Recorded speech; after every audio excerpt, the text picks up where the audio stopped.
Sorry for the line disturbance. I was saying our results material have been uploaded on our website, and you may like to download and refer during our discussion. The discussion today may include some forward-looking statements, and these must be viewed in conjunction with the risk that our businesses face.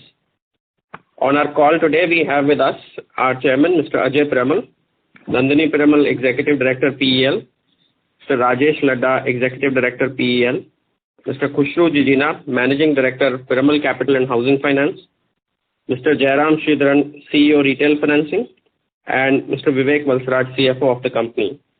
With that, I would like to hand it over to our chairman and would request him to share his initial thoughts.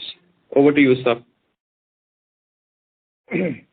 I hope, dear friends, you and your loved ones are safe and in good health. This is indeed a challenging and unprecedented time for all of us. Although economic activity was materially impacted, it is gradually restoring as lockdowns have started easing. There are some early signs of recovery in capacity utilization, production, and demand across industries like electricity, cement, steel. Pharmaceutical industry obviously is in a different category where demand has not been materially affected and production levels have come back to full normal.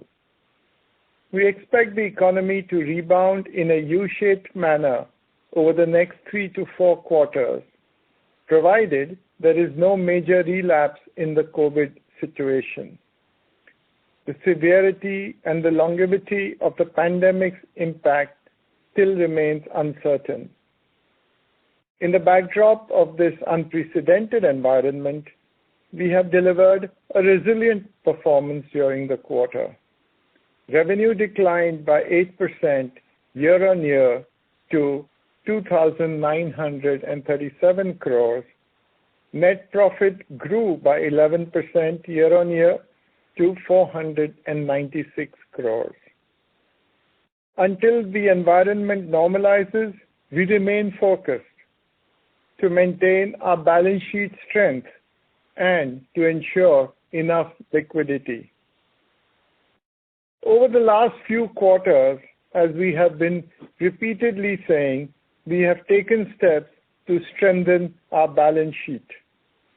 We brought in 14,500 crores of capital in FY20 through various capital market transactions, exceeding our commitment of 8,000 to 10,000 crores that we had said during the year. Our equity base increased from 27,200 crores to 31,000 crores by June 2020. And we have significantly deleveraged our balance sheet. Our net debt, which in June 2019 was 52,000 crores, has come down to 38,000 crores in June 2020.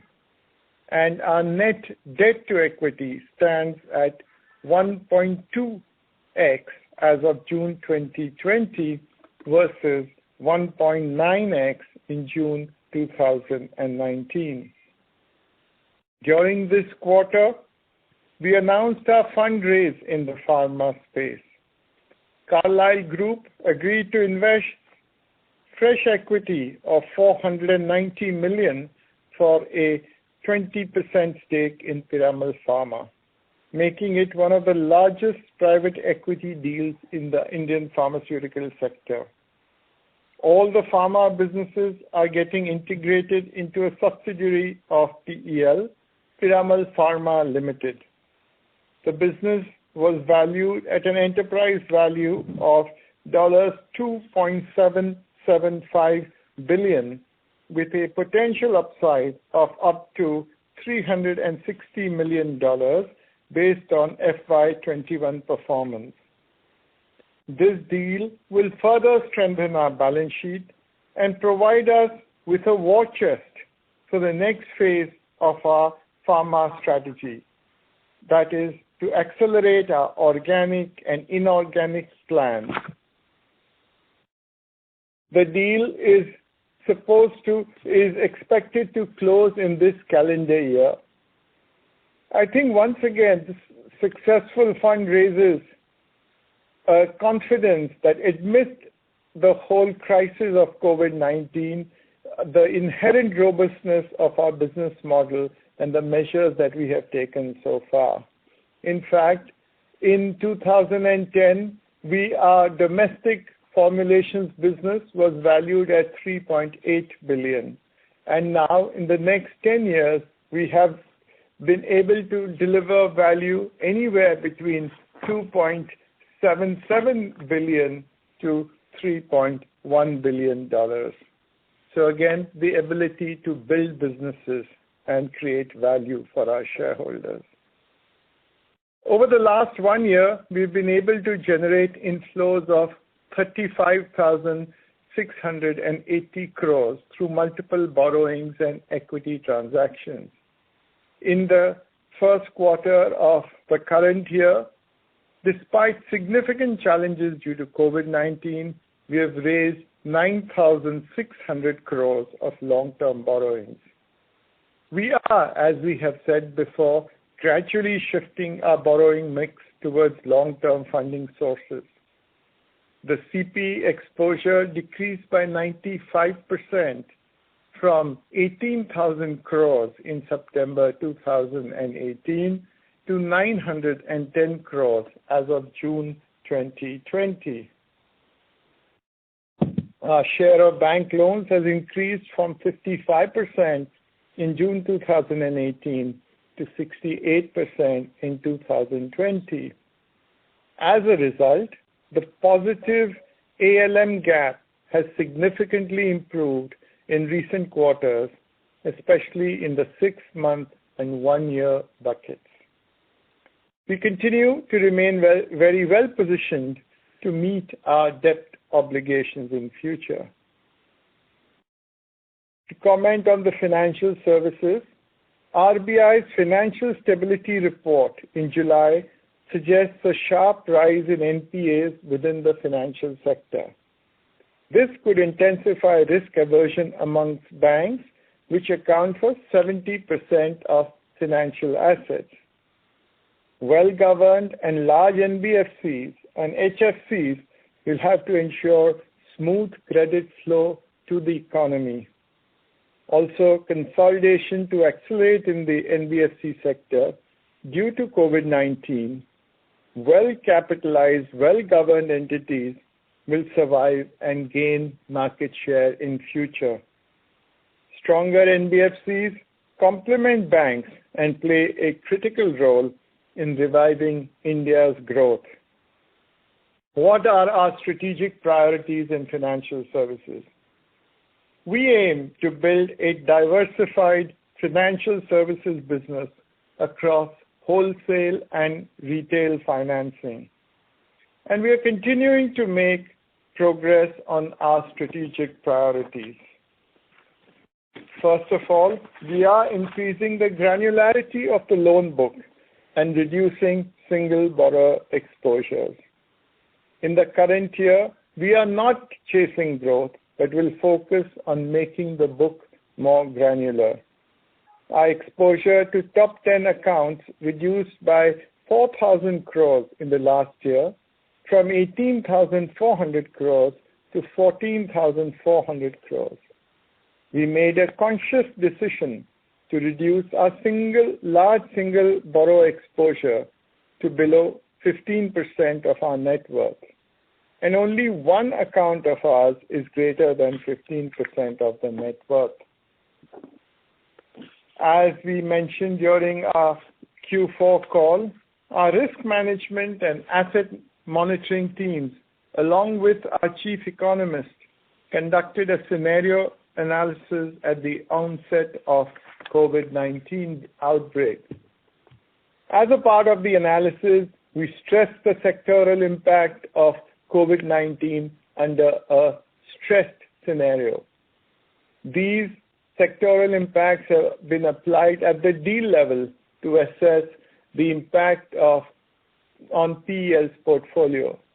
The stressed scenario assumed no sales, no collection, and no construction activity for the first and second quarter of the current year, followed by minimal pickup starting in the third quarter. The outcome of our scenario analysis shows that 88% of the wholesale real estate portfolio had a greater than one security cash cover under the stress scenario. The situation has played out relatively better than what we assumed in our sensitivity analysis last quarter. Although construction activity got delayed in April and May, it has gradually resumed and workers have started to return to construction sites. To preserve and replenish security and cash covers for certain deals, where the security cover went below the threshold, we've initiated deal-wise resolution plans. Some of these measures include change of developer through a joint development agreement, equity infusion by the developer by bringing in additional security from assets which were not mortgaged to us before, and last mile funding. Besides this, we are also building a multi-product retail lending platform, and the CEO of our retail lending platform, the new CEO, Jairam, is here as well with us today. Retail financing, we believe, offers several long-term growth opportunities and has a significant untapped market potential.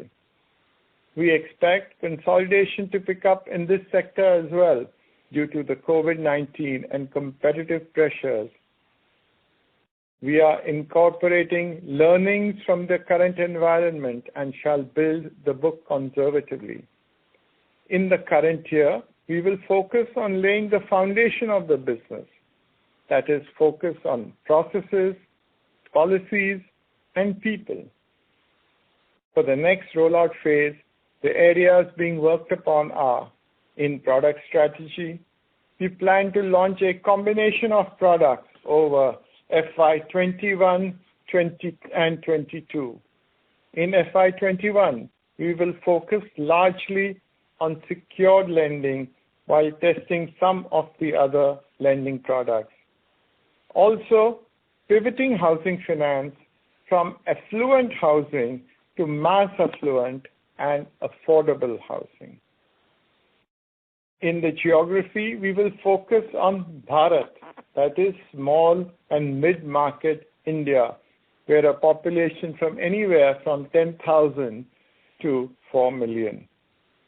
We have identified markets based on potential and historical risk performance. Our channel strategy will be digital at the core, augmented with physical challenges for customer acquisition and collections. We also continue to selectively tap superior risk-reward opportunities via fund-based platforms with like-minded partners. We have entered into JVs partnerships with several large investing partners such as CPPIB, CDPQ, APG, Bain Capital, and the International Finance Corporation to tap high-yield wholesale opportunities through a fund structure.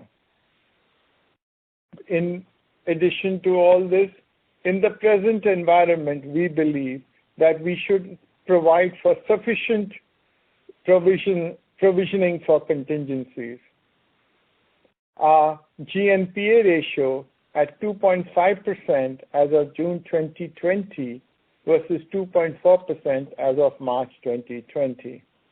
In the fourth quarter last year, based on our scenario analysis, we created a 1,900 crore of additional provisions. The overall provision now stands at 3,000 crores as of June 20, sufficient to meet contingencies from COVID-19. the non-NPA assets have a provisioning of 5% as of June 2020. Our provision against Stage 1 and Stage 2 loans has increased by 1,631 crores in the last 1 year. That is from 887 crores as of June 19 to 2,518 crores as of June 20. So total provisions as a percentage of loan book now stand at 5.9%, and if I look at provisioning against wholesale loans, it is higher at 6.3%. As you are well aware that the Reserve Bank allows for two moratoriums, Moratorium 1 and 2. So as of June 2020, I want to highlight a few aspects about the loan book. First, and the most important, our loan book is entirely secured. Secondly, we have created sufficient provisions in Q4. And thirdly, we have already initiated proactive corrective measures to mitigate potential risks. As of June 20, the moratorium on our wholesale loan book, 67% of the AUMs was under moratorium, and in the retail loan book, 25% was under moratorium. Our capital adequacy ratio for the overall financial services business is at 33% as of June 2020, and our net debt to equity of the financial services business declined to 2.2 times from 4.4 times as of December 2018. Now I would like to comment on the pharma business. In the pharma business, we are well positioned despite the pandemic-related challenges. Pharma is playing an important role in these tough times, making it one of the safest and most resilient industries. The underlying medical conditions that drive demand for our products and services have largely remained unchanged. We also see some potential upsides across our businesses from the current environment. We have taken several measures during this period. First, securing our supply chain through alternative vendor development and backward integration activities. That had actually started about 2 years ago, and we've accelerated it now. To ensure business continuity across our 14 manufacturing sites across 3 continents, North America, Europe, and India. And thirdly, to ensure the safety and well-being of our employees, which is our top priority. Our pharma performance in the first quarter, we achieved nearly 80% of our Q1 FY20 revenues at 1,038 crores, despite challenges faced by COVID-19 pandemic in the initial part of the quarter. This reflects the resilience of our business model. The CDMO and Indian consumer healthcare businesses delivered in-line performance for the first quarter. The complex hospital generics, there were some near-term demand challenges in inhalation anesthesia as surgeries were suspended across many geographies due to concerns related to the pandemic. Since then, we have found that the surgeries have now bounced back, and in fact, the backlog of surgeries of the first couple of months in the quarter is now being made up. Volatility in sales and changes in procurement patterns in the short term in nature. Performance is expected to normalize over time. In line with our strategy of also growing inorganically, we've recently acquired a solid oral dosage drug product facility in the US. Our excellent track record of quality and compliance continues. In conclusion, I would say, in the last 1 year, we've made significant progress on our strategic priorities. We've significantly strengthened the balance sheet and deleveraged the business, simplified the organization structure, and initiated proactive actions and built solid provisions for any contingencies. I believe we are now at an important inflection point. Both our business segments have clearly defined roadmaps in place to deliver sustainable long-term performance. We have been able to adapt to the new normal and in several ways have transformed the way we do business. We continue to make further progress on our strategic priorities, and we are confident that PEL will emerge stronger after the COVID-19 crisis. Thank you. I'll hand it over to Hitesh. Yeah. Thank you, sir. Operator, would you like to open for questions? Thank you very much. We will now begin the question and answer session. Anyone who wishes to ask a question may press star and 1 on the touchtone telephone. If you wish to remove yourself from the question queue, you may press star and 2. Participants are requested to use handsets while asking a question. Anyone who would like to ask a question, you may press star and 1 at this time. Ladies and gentlemen, we will wait for a moment while the question queue assembles.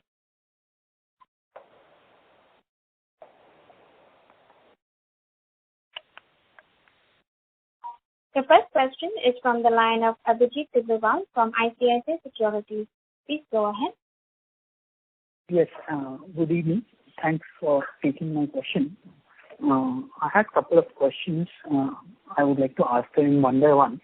So firstly, were there any sell downs in the quarter? Or if I were to ask, what is the quantum of loan assets that you would have earmarked for sell downs?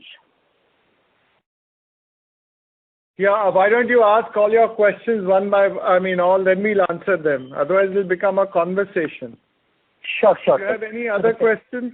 Yes, sir. So 2 more questions that I had. The second question is more around your retail financing strategy. I see that you have provided 2 new slides in your presentation deck as well, and you also elaborated. But Chairman, so can we have some more tangible color around which all product segments you are planning to enter?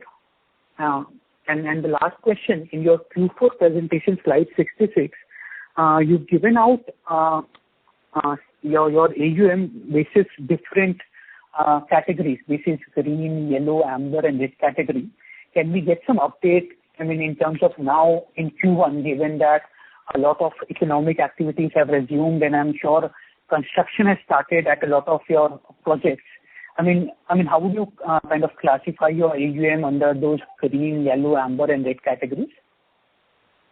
So I will ask by Mr. Jairam first giving you an update on the retail, and then Mr. Jijina will talk to you about the wholesale sell down and AUM. Sure. Thank you, Chairman. Thank you, Vijay, for your question. This is Jairam here. You're absolutely right. We've given a little bit more information this time on how we are proceeding from a retail perspective.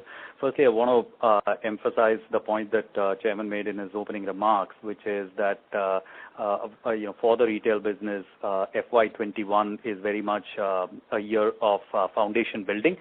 It is not a year for growth. This is the year in which we want to put together our basic infrastructure of how we want to do retail. You asked 2 questions about what products we are doing and what are the activities we are working on right now. The products that we have chosen to do in FY21 from a rollout perspective are 4 product categories: mass affluent housing, affordable housing, loan against property, and small business lending. All 4, you will notice, are secured businesses. This is a year in which we want to focus from a rollout perspective very much on secured business lines. So that's what we are going to do. We are going to do a little bit of experimental volumes on some of the other businesses, but from a rollout perspective, it will all be secured. And our intent is to go live with these multiple product categories just around the Diwali season timeline. So that's what we are working towards. Now, as far as the activities that we are working on, again, Chairman alluded to this in his remarks, but just to expand on that for a moment, there are 4 categories in which activities are going on right now: policies, people, process, and technology. So I give you the product point first, but let me give you the other 3 Ps. So policies, which is obviously the credit policy, risk management architecture, the credit risk models that we need to build, etc. That's one piece of work that's going on. The second is process, which is what is the underlying core process, the digital and physical processes that we're going to have, and what is the control infrastructure that we're going to have. That's the second piece we're working on. The third piece, of course, is super important, is people. Putting a high-quality team together, both at the senior leadership level as well as at the execution level. That's an area that we're working on. Finally, technology, which is what is the underlying architecture as well as the front-end customer journey architecture. So those are the 4 things we're working on. With all of this, our intent is, as I said, around the sort of Diwali season or somewhere around that timeline. We don't, without putting too fine a point on it, to go live with 4 secured product categories with a little bit of experimentation around some of the other businesses in roughly 15 to 20 towns. That's the plan right now. Abhijit, hope that answers your question. Mr. Jijina? Yeah. So I'll answer both your questions on sell downs and the sensitivity which you spoke about. Let me first talk about the sell downs. As the chairman also mentioned, we are focused on not only infusing liquidity like last year by doing various sell downs, whether through refinance, mainly through refinance like last year. We have a plan in place this year itself to bring in liquidity during the current year. In this quarter, however, the things have been slow because of COVID. You will see whether both in real estate and in the non-real estate, which is the renewable sector, we are working and are fairly in different stages with other lenders for refinancing us, and you will see the impact of that happening in September quarter. Coming to your point on green, orange, yellow, I think post-COVID, the way one has to look at it is very different. I think Chairman alluded to that. Let me just explain what he meant by that. If you recollect last year or almost 18 months back when the crisis of IL&FS had broken out, we had looked at sensitivity in a very different way. I think we have to relook at everything post-COVID. And I think last time also we had mentioned, but even at the cost of repetition, let me tell you that as soon as the pandemic started, we along with that is the business team, the risk team, the asset monitoring, all of us got together to look at each of our assets, which is the loan to the borrower, to see what would be the impact of COVID on it. So what do I mean by that? So we that time assumed that this whole year, the first 2 quarters will be actually a washout. There'll be zero sales, zero collection, zero construction, and only a minimal construction, sales, collection in the third and the fourth quarter. Why did we do that? Because we needed to test the ALM and the quality of our portfolio to enable us to take corrective actions at an early stage. So what are the findings out of that? So based on those assumptions, our findings was that 85% of our deals were still having a cover of more than 1x. Based on the findings which we got, we went about, I think Mr. Piramal mentioned, but I'll repeat it for the sake of everyone once again. And in the last few months, the teams all jointly have really gone, I would say, loan by loan with each developer to ensure that we get additional security and cover so that the loan becomes safer. I would broadly divide it into 5 parts, though Mr. Piramal spoke about it. One was, I would say, that change of developers. We did, in certain cases, we changed the developers, we brought in a stronger developer. Again, I wouldn't say it was just to, move the name in the books. The loan has actually shifted to those developers with with their corporate guarantees. So it's just not a shift in the name. The second, which is the most important, which we did, I would say the maximum, was along with the developers, we actually got together and changed a lot of project scopes and economics of those projects. For example, if a building had a different size of an apartment, we changed the sizing. We looked at the cost of construction. We looked at how to do barter, etc. In a project in Bangalore, the last phase which was remaining was apartments. We moved it to plotted, and I'm happy to tell you that in fact we have launched that project in plotted and actually started selling. The third was wherever we felt that the equity infusion needed to be brought by the promoter, we got it done through land sale of the promoter, which was not mortgaged to us. Again, here through that we could bring in equity to improve the cash cover. Smaller projects, in fact, we actually were successful in doing a few resolutions where we got resolutions settled with a few developers. Also, last but not the least, we got where we didn't want to increase the exposure, we got last mile funding through various AIFs or even SBI caps, etc. So these are the various detailed exercise which was carried on by the team to ensure that post-COVID, our quality of the book and the asset cover remains. I'll take another minute for the benefit of everyone because this must be the question in everybody's mind. However, while we took a very negative view of this entire year, as I mentioned that in quarter 1 and quarter 2, we assumed zero sales, zero collection and construction, and in fact dropped the prices by 10%. On the ground, I want to share with everyone, since the first quarter is over, that what we have seen in actuals for our portfolio. So if I talk about the sales, while the sales in the months of April and May were 10% and 22% of pre-COVID sales respectively, the sales in the month of June for us is actually 40% of pre-COVID sales. I'm again repeating, this is against our assumption of zero. The maximum sales are actually taking place in affordable and mid-market segment. Needless to say, the sales in luxury segment continue to be sluggish, but I would like to remind the audience that 90% of our portfolio is in affordable and mid-market segment. Talking of collections, even the collections have showed an upward trend like sales. The collection in the month of June was 40% of our portfolio of pre-COVID sales. Talking of construction, as on date, I am happy to inform that 74% of our construction sites have started. During the pre-COVID days, we had around 24,000 laborers on the site, and as on date, we already have around 44 to 45% of laborers on the site. I hope I have answered your question in detail. Yes, Jijina sir, thank you for a very elaborate explanation. If I might ask just one more question. In your gross stage 3, were there any new slippages in the quarter, and if there were any resolutions? Sorry, I didn't get. You were not clear. In your gross stage 3, in your GNPA book, were there any new slippages in the quarter, and if at all there were any resolutions during the quarter? No, there were no changes except for one where we actually did a resolution, which is in the non-real estate space. We under our emerging corporate lending, we had a loan along with a consortium of lenders for a solar project of ILNFS, which has been now resolved by Embassy Parks taking over that project. We just are waiting for the legal clearances from ILNFS. The deal is already done.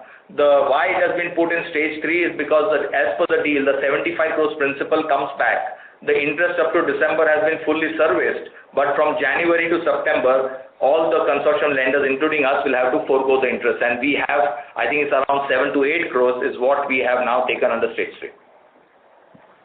Sure, sir. Thank you so much and all the very best. Thank you. Thank you. Anyone who would like to ask a question, you may press star 1. The next question is from the line of Tushar Manudhane from Motilal Oswal Financial Services. Please go ahead. So just on the pharma side, while the EBITDA margin is less for the quarter gone by, but did we had any benefit of the lower raw material cost? And how do you see that panning out over near to medium term? Yeah, Vivek Valsaraj, can you answer that? Yeah. So no specific change in the raw material cost per se. the overall EBITDA margins have been lower because of the adverse mix as far as this quarter is concerned. But raw material cost is largely the same, and even on a full year basis, we don't expect a very significant change as far as raw material costs are concerned. Okay. Good. Secondly, just on this... may I request everybody, please ask all your questions at one shot, otherwise it becomes very difficult, and I want everybody to get a chance. So please ask all your questions one shot. Yeah. Sure. Just one more from my side. On this solid oral dosage drug product facility, what kind of asset turnover can be expected, as in peak asset turnover? So we expect revenues to go close to 35 to 40 million over the next 3 to 4 years from this new facility that we have acquired. All right, sir. That helps. Thanks. Thank you. The next question is from the line of Rajiv Agarwal from Differentiation Advisors. Please go ahead. Yeah, thanks for taking my question. My first question is around, you have sold 20% to Carlyle. So can I confirm that 20% of the cash that will come into PEL and not into the pharma business? So just I wanted to understand the valuation and therefore that question.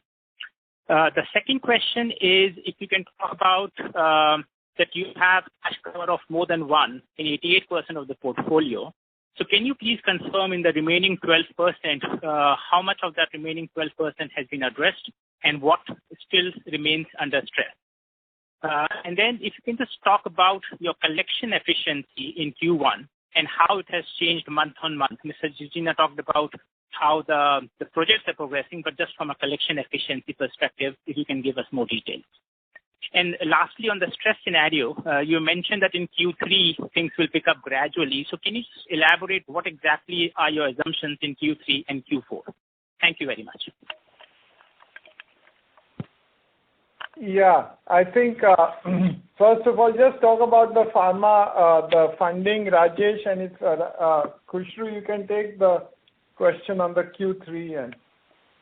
Yeah. So the pharma Carlyle transaction, the money from Carlyle will come into a subsidiary of Piramal Enterprises Limited, which is Piramal Pharmaceuticals Limited. That's 3,700 odd crores, out of which close to about 3,400 crores will go back to PEL, Piramal Enterprises Limited, and that money is going to use to deleverage PEL's balance sheet further.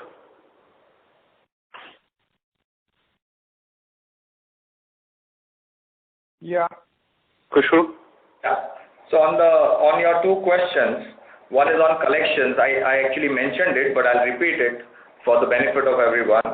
That post-COVID, in the month of April, the collections from our portfolio was actually only 10% of what we used to collect in the pre-COVID days. It improved to around 20% in the month of May, and now in the month of June, it has crossed 40% of the as collections of the normal pre-COVID. If that answers your question, that would be on the collection. Again, let me repeat. In our sensitivity analysis, we have taken 0 collections for the first 2 quarters. For the next 2 quarters, which is Q3 and Q4, you asked this question, what exactly we meant. So let me explain to you whether it is sales, collections, or construction activity. We assumed around, it was ranging between, like collections was around 20% only we assumed. So just to bring home the point, we are already at 40% in June itself. In quarter 3, we had assumed only 20% of the sales, and that too we had assumed that once construction starts, the sold receivables as per the slab cycle goes up, we will get money.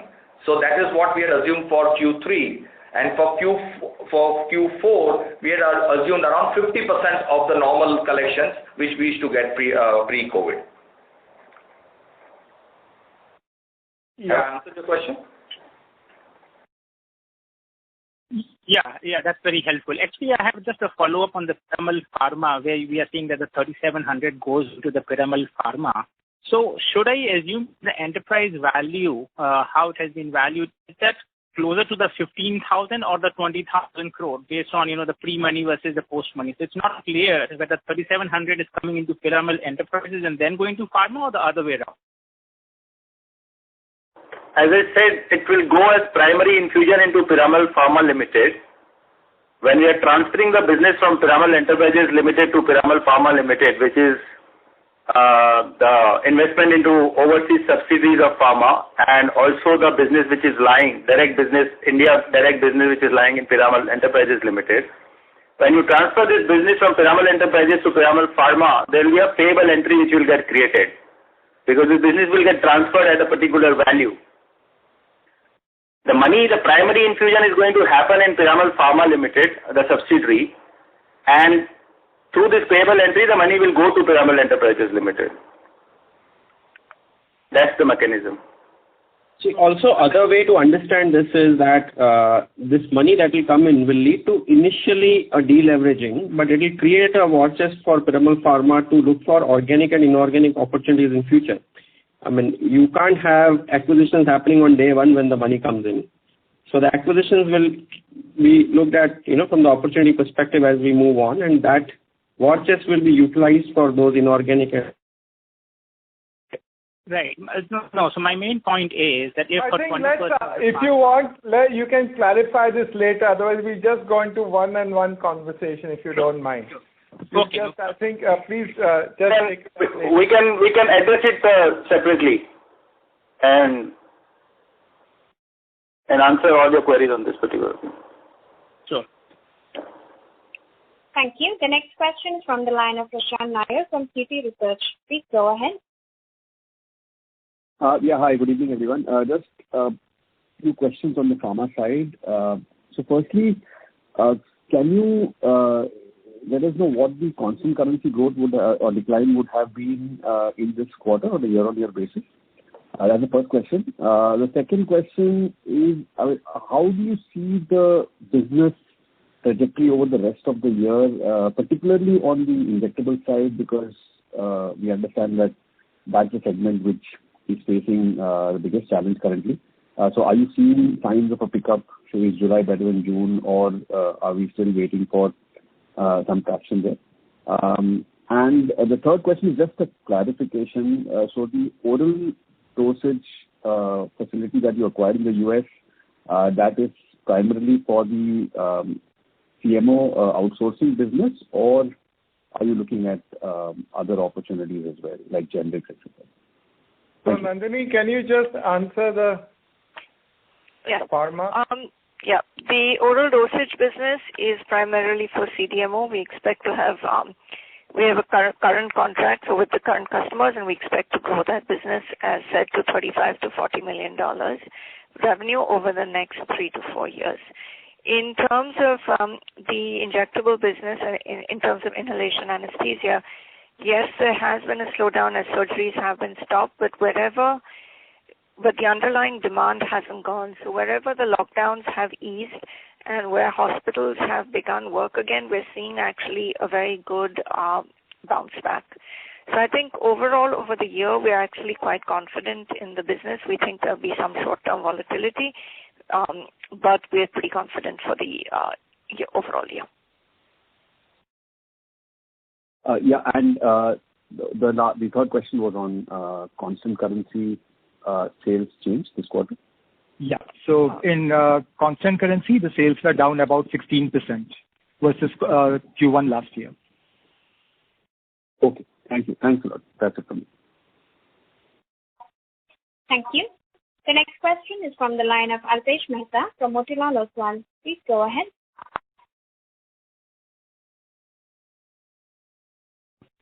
Alpesh Mehta from Motilal Oswal, your line is unmuted. Please go ahead with your question.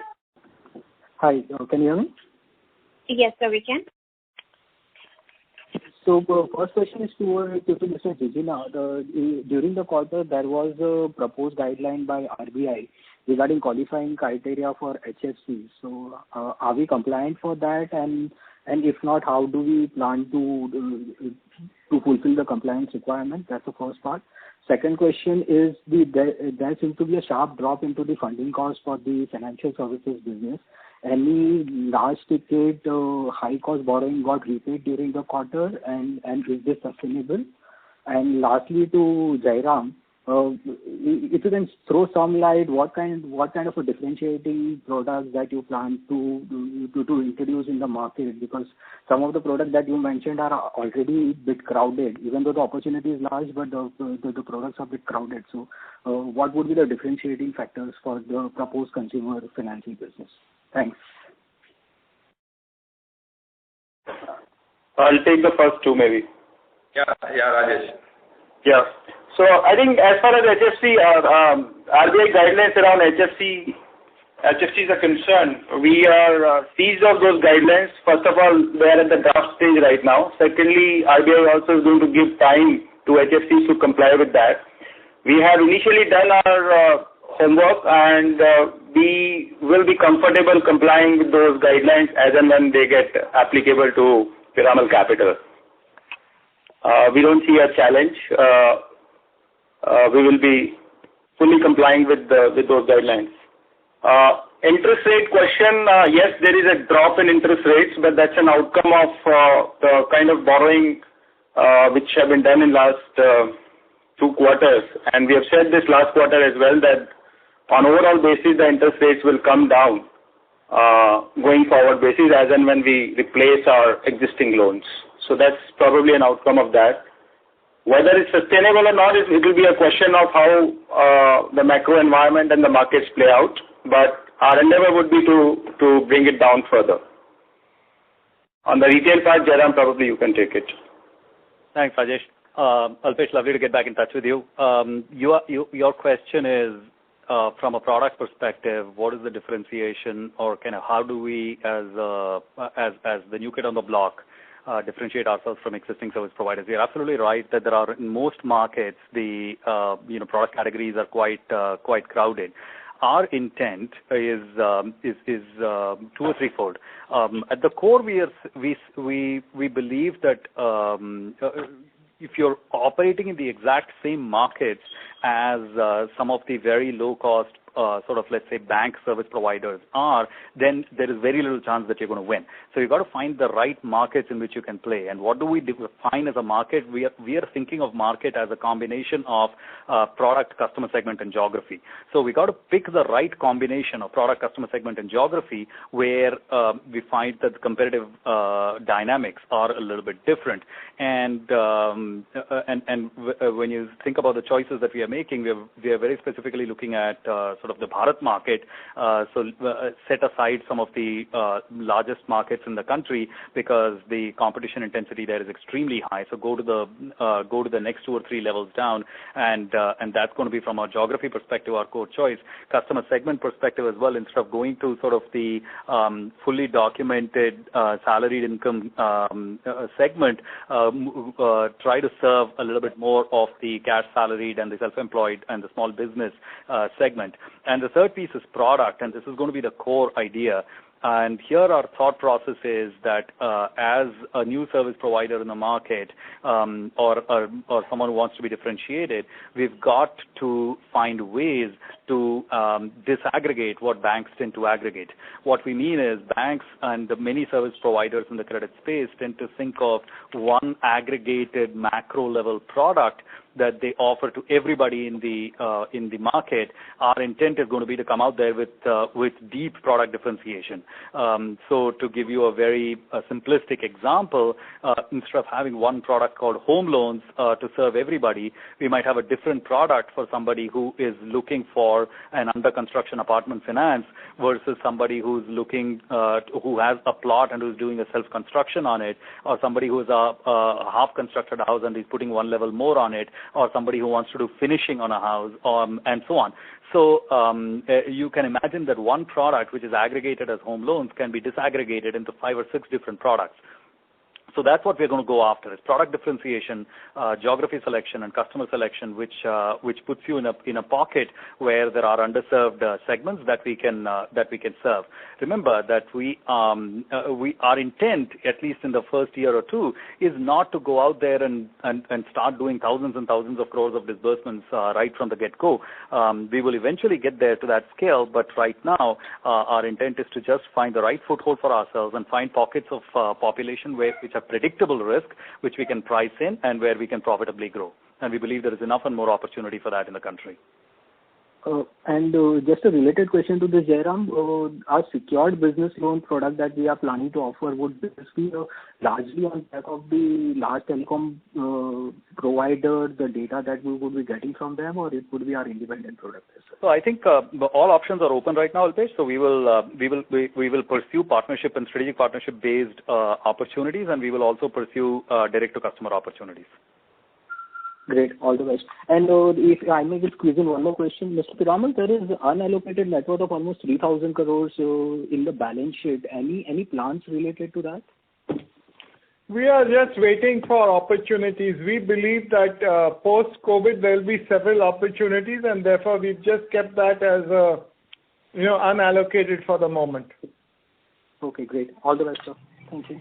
Alpesh, to add on your HFC guideline question, you're aware that we have two entities under PEL on financial services. One is NBFC and other is housing finance. So given that structure, we will be able to grow well in all the verticals without having challenges to meet those guidelines whenever they come formally. Okay, so there could be some transfer of loans from HFC to... No, there is no need to transfer, but I'm just saying the future growth can always happen in the entity depending on the guidelines that you come in. Perfect, great. Thanks, Hitesh. Thank you. The next question is from the line of Abhijit Sakhare from Kotak Securities. Please go ahead. Yeah, thanks. Good evening. A few questions on the financial services piece. First one, could provide a loan book breakdown similar to last quarter in terms of construction finance, credit, hospitality, retail, and within construction finance, how much would be commercial and retail? Second question is, when we look at the quarter-on-quarter AUM movement, there is a small positive jump. So just trying to understand how much of this would be, fresh disbursements versus some element of interest capitalization. And a related question is, the yields have moved up 100 basis points quarter-on-quarter. What explains that? And the last question is, looking at the AUM over the last 1 year or so, and looking back, how would you kind of quantify the reduction in terms of actual repayments versus the loan sell down that is happened? Thank you.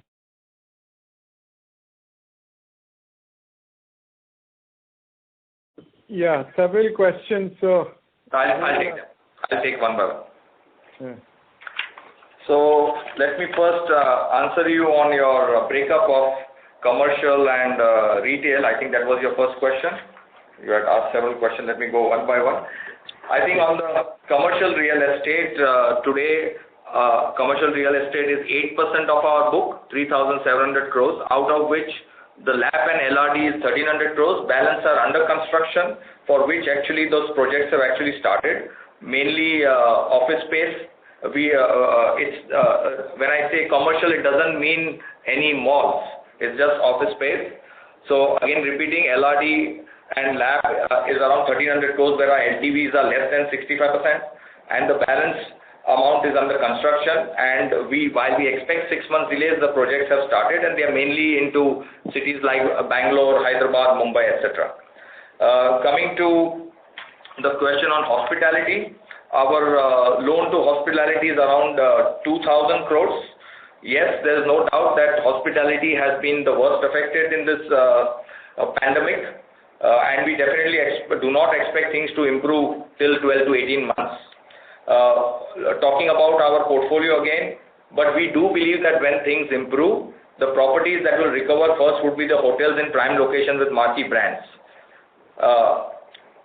Also, just to add, our exposure is basically to all operating assets, and again to top brands, whether it's Marriott, Taj Group or Hyatt, and again the LTVs are pretty low. So this was a question of your commercial and retail. Your question on why the increase on AUM, if you really remove the interest which has been capitalized by the two moratoriums, the AUM has actually come down. So that answers your second question. Your third question, I didn't understand. You made a statement that yields have gone up. Yes, yields have gone up because we had increased pricing in the last year, which is now playing out and which is adding to the bottom line. What was your fourth question? Over the last 1 year, the AUM reduction that has happened, how much of that is explained by repayments? So again, I won't be able to give you exactly how much of repayment, but I can tell you last year, if you recollect, we had pressed the envelope on liquidating and bringing in liquidity. So last year, while our interest and repayment schedule, if you have gone by the repayment schedule, was around 11,000 crores, we actually collected far more than that, thanks to the prepayments, refinancing, and actually only one downselling, which was to Goldman Sachs of the Lodha exposure. Otherwise, mainly everything was repayments, prepayments, and refinancing. But we collected far more than the scheduled repayment. Got it. Sorry, just clarifying again, the construction finance book, what's the share of that? Sorry? In the AUM, I think I missed the share of construction finance book. Okay. It was 70% last quarter. So I think it remains more or less the same. Okay. All right. Great. Thank you a lot. Thank you. Ladies and gentlemen, you may press star 1 to ask a question. The next question is from the line of Piran Engineer from Motilal Oswal Financial Services. Please go ahead. Yeah, thanks and congrats on the quarter. Most of my questions are answered. I just have one. So you all have said you all have raised 9,600 crores in the first quarter, but it does not reflect in your debt to equity ratio. If I back calculate your borrowings in the financing business, it is largely flat QOQ. So how do I really interpret that? So I think your question really is that why debt has not moved, or yeah, why hasn't it gone up? Because in a quarter you all probably you all have borrowing commitments of 2,000-3,000 crores. If you all have raised 9.5, I would have expected borrowings to have gone up maybe 6,000-7,000 crores. No, because of this debt, the money has been used for replacement of existing debt. So that's why the reflection of this, what you're seeing, is coming in air. The debt which was there due has been repaid. But 9,600 crores can't be due for one quarter. It would signify a very short-term liability. So typically in a quarter, 2,000-3,000 crores mature. No, as you would have noticed that because of the moratorium and because of the COVID situation, there hasn't been significant collection from the asset side.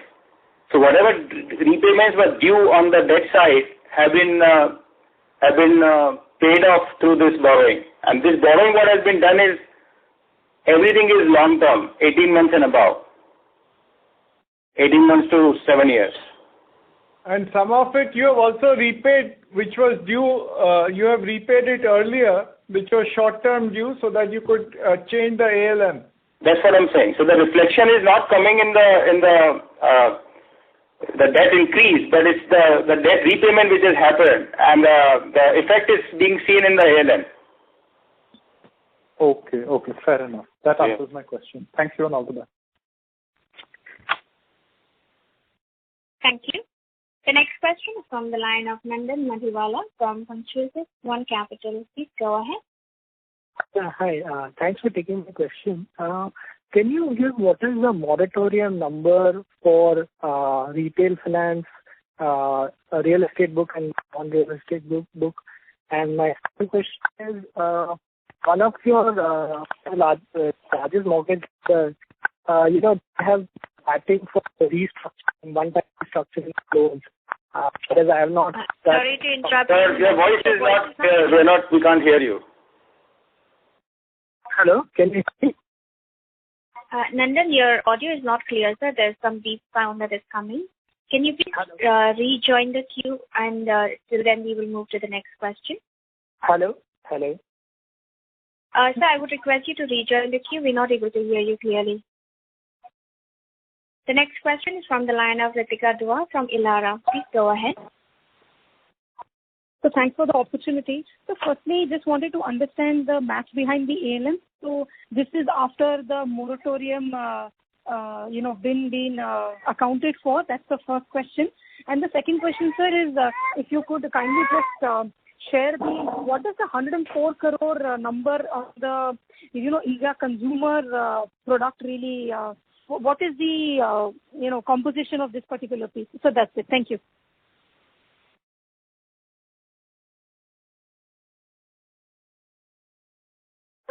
ALM calculation has considered the moratorium numbers. This is post-moratorium consideration. Okay, sir. So because the reason why I was asking is because even in the initial 6 months, the demand looks little high in terms of inflow. So I just wanted to recheck. So you're saying that the inflows are after accounting for the moratorium? Moratorium given, yes. Okay, sir. And just the second question, if you could just help understand the 104 crore number, what particular business is this in? I think you're referring to OTC revenue? Not the revenue bit, sir. There is in the slides, I think the second or the third slide, there is a India consumer product which grew by 28% quarter on quarter to 104 crore. Just wanted to know what is this piece. This would be our India OTC business, which comprises of brands like Saradon, Supradin, Triactive, hand sanitizer, iPill, and lactocalamine. That's it from my side. Thank you so much. Thank you. The next question from the line of Aditya Jain from Citigroup. Please go ahead. Thank you. Just a couple of questions. On the unallocated net worth, which you said which is being kept in case of there are any opportunities, what are the assets against it in terms of cash or deferred tax assets, or how is that broken up? It's largely divided between you have Shriram investment, then you have cash available on the balance sheet to the extent of about 3,000 odd crore, and then you have the deferred tax assets, tax receivables, and investments into fund management business, etc. Got it. Okay. And just to confirm, so Lodha is flat QQ at around 3,000 crores? This quarter is flat, yeah, by and large it's flat. Okay, got it. Thank you. Thank you. Ladies and gentlemen, due to time constraints, that was the last question. I now hand the conference over to Mr. Hitesh Thakkar for closing comments. Thanks everyone for joining the call. If you have any more questions, please feel free to reach out to us, and take care of yourself and your family. Thank you.